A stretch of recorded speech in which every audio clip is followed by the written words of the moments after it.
പെട്ടെന്നൊരു സ്വീറ്റ് കഴിക്കാൻ തോന്നുമ്പോൾ ഓടിപ്പോയി ഉണ്ടാക്കാൻ പറ്റിയ ഒരു റെസിപ്പിയാണ് മൈസൂർ പാക്ക്.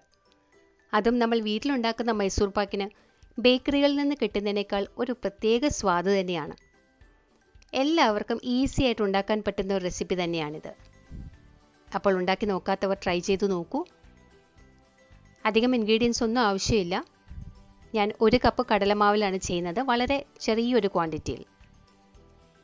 ഇത് അരിക്കേണ്ട ആവശ്യമില്ല. 1 കപ്പ് കടലമാവിന് 1 കപ്പ് പഞ്ചസാര. ഇത് തന്നെ നല്ല കറക്റ്റ് മധുരമായിരിക്കും. ഇനി ഒരുപാട് മധുരം വേണമെന്നുണ്ടെങ്കിൽ 1.25 കപ്പ് വരെ പഞ്ചസാര ഉപയോഗിക്കാം. പിന്നെ വേണ്ടത് 1 കപ്പ് നെയ്യാണ്. ഇതിൽ 3/4 കപ്പ് നെയ്യും 1/4 കപ്പ് ഓയിലും കൂടെ ഞാൻ മിക്സ് ചെയ്ത് വെച്ചിരിക്കുകയാണ്. മുഴുവൻ നെയ്യിൽ വേണമെങ്കിലും ചെയ്യാം. പിന്നെ ഒരു പ്ലേറ്റും ഒരു സ്പൂണും ഒക്കെ നെയ്യ് തടവി റെഡിയാക്കി വയ്ക്കുക. ഇത്രയും ചെയ്ത ശേഷം മാത്രം പാൻ അടുപ്പിൽ വയ്ക്കാം. ഈ പാനിലേക്ക് ഞാൻ കടലമാവിട്ട് കൊടുക്കുകയാണ്. ഇതൊരു 10 മിനിറ്റോളം മീഡിയം ഫ്ലെയിമിലൊന്ന് റോസ്റ്റ് ചെയ്തെടുക്കണം, കടലമാവിൻ്റെ പച്ചമണം മാറുന്നതിന്. മറ്റൊരടുപ്പിൽ നമുക്ക് നെയ്യ് ചൂടാക്കാം. ഈ നെയ്യ് നമുക്ക് കുക്കിങ്ങിൻ്റെ കംപ്ലീറ്റ് ആവുന്നത് വരെയും ആവശ്യം വരുന്നതാണ്.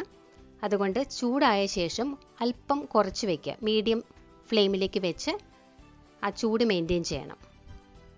ഇനി പഞ്ചസാര ഉരുക്കാം. ഒരു പാനിൽ 1 കപ്പ് പഞ്ചസാര ഇട്ട് കൊടുക്കുകയാണ്.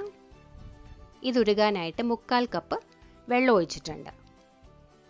പഞ്ചസാര നല്ലപോലെ ഒന്ന് അലിയട്ടെ. ഇതിൻ്റെ കണക്ക് ശരിക്ക് 1 സ്ട്രിങ് കൺസിസ്റ്റൻസിയാണ്, 1 നൂൽപ്പാവാണ്. ഇനി അങ്ങനെ കൃത്യം കണക്ക് നോക്കാൻ അറിയാത്തവർക്ക് എന്താണ് ചെയ്യേണ്ടതെന്ന് പറഞ്ഞുതരാം. ആദ്യം ഇതുപോലെ ചെറിയ ബബിൾസൊക്കെ കാണാൻ പറ്റും പഞ്ചസാര ഉരുകുന്ന സമയത്ത്. ആ ബബിൾസിൻ്റെ സൈസൊക്കെ മാറി വരും. ഈ ചെറിയ ബബിൾസിൽ നിന്ന് വലിയ ബബിൾസിലേക്ക് വരും. ഈ ഒരു റണ്ണിങ് കൺസിസ്റ്റൻസി മാറി കുറച്ചുകൂടെ പഞ്ചസാര കൊഴുത്ത് വരും. കണ്ടോ, ഇപ്പം തന്നെ മാറി തുടങ്ങിയിട്ടുണ്ട്. അല്പം ഏലക്കാപ്പൊടി ചേർത്ത് കൊടുക്കാം. എല്ലാ ബബിൾസും ഇതുപോലെ വലിയ ബബിൾസ് ആയിട്ട് വരും. ഇപ്പം പഞ്ചസാര കുറച്ചുകൂടെ കൊഴുത്തിട്ടുണ്ട്. ആ ഒരു പാകം നോക്കിയാൽ മതി. ഇനി നമുക്ക് കുറേശ്ശെ കടലമാവ് ഇട്ട് കൊടുക്കാം. തീ നല്ലപോലെ കുറച്ചിട്ട് വേണം കടലമാവ് ഇടാൻ. ത്രൂ ഔട്ട് ഇളക്കി കൊടുക്കുകയും വേണം.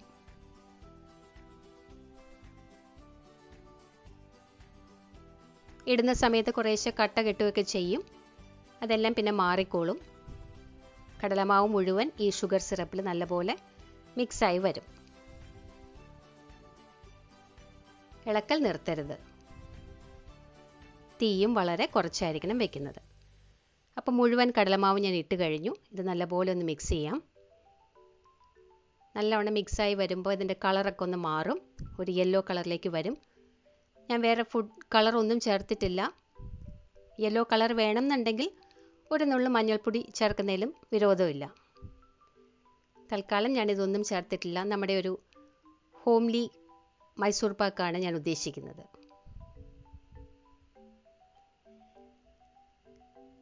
കടലമാവ് മുഴുവനായിട്ട് നമ്മുടെ ഷുഗർ സിറപ്പിൽ മിക്സായി വരുമ്പോൾ നെയ്യ് ചേർക്കാം. ചൂടായ നെയ്യ് 2 ടേബിൾ സ്പൂൺ ആദ്യം ഒഴിച്ചു കൊടുക്കുക. മുഴുവനും ഒരുമിച്ചല്ല ഒഴിക്കുക. ഈ ഒഴിച്ച നെയ്യ് നല്ല പോലെ ഇതിലേക്ക് മിക്സായി വരണം.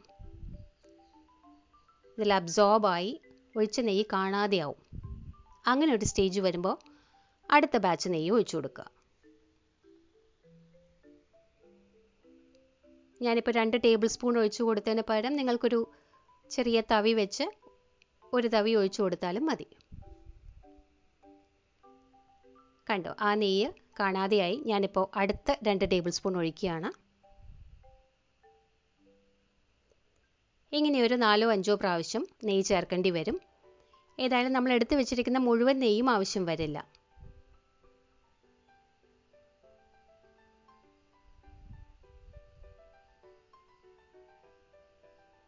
ഇത് ചെയ്യുമ്പോൾ ഇതിൻ്റെ ഇടയിൽ കൂടി നമുക്ക് വേറെ ഒരു ജോലിയും ചെയ്യാൻ പറ്റില്ല. നല്ല ശ്രദ്ധയുള്ള സമയത്ത് വേണം ചെയ്യാനായിട്ട്. പാകം തെറ്റിക്കഴിഞ്ഞാൽ പിന്നെ ഒന്നും ചെയ്യാൻ പറ്റാത്ത അവസ്ഥയാവും. കണ്ടോ, രണ്ടാമത്തെ സെറ്റ് നെയ്യും അബ്സോർബായി. കുറേശ്ശെ അടുത്ത ബാച്ച് നെയ്യും കൂടെ ഒഴിച്ചു കൊടുക്കാം. നെയ്യിൻ്റെ ചൂട് കുറഞ്ഞിട്ടുണ്ടെങ്കിൽ തീ അല്പം കൂട്ടിയിടണം. അതല്ല വല്ലാതെ ചൂടായിട്ടുണ്ടെങ്കിൽ ഓഫ് ചെയ്യാം.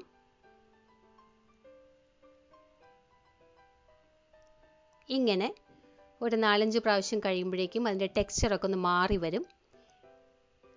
ഒന്ന് പതഞ്ഞൊക്കെ വരുന്നത് നിങ്ങൾക്ക് കാണാൻ പറ്റുന്നുണ്ടാവും. സൈഡൊക്കെ നല്ലപോലെ ഒന്ന് പതഞ്ഞിട്ടുണ്ട്. ഇനി കൂടുതൽ നെയ്യ് അബ്സോർബ് ചെയ്യില്ല. ഇങ്ങനെ പത വരുന്ന സമയത്ത് നമുക്ക് തീ ഓഫ് ചെയ്യാം. ആ ചൂടോടെ നമുക്ക് ഗ്രീസ് ചെയ്ത ട്രേയിലേക്ക് ഇത് മാറ്റാം. നെയ്യ് പുരട്ടിയ ഒരു സ്പൂൺ കൊണ്ട് ഒന്ന് ലെവൽ ചെയ്ത് കൊടുക്കുക. എന്നിട്ട് ഒരു 5 മിനിറ്റിന് ശേഷം ഒന്ന് കട്ട് ചെയ്ത് വയ്ക്കുക. ജസ്റ്റ് ഒന്ന് ലൈനിട്ട് വെച്ചാൽ മതി. എന്നിട്ട് നല്ലപോലെ തണുത്ത ശേഷം മാത്രം മുറിച്ചെടുക്കുക. പ്ലേറ്റ് നല്ലപോലെ ഒന്ന് അത് കമത്തിയെടുത്താലും മതി. അപ്പോൾ വളരെ സ്വാദിഷ്ടമായ നമ്മുടെ ഹോം മെയ്ഡ് മൈസൂർ പാക്ക് റെഡിയായി. എല്ലാവർക്കും ഇഷ്ടപ്പെടുന്ന റെസിപ്പിയാണ്. തീർച്ചയായിട്ടും ട്രൈ ചെയ്യുക. അഭിപ്രായങ്ങൾ അറിയിക്കുക. Thank you for watching.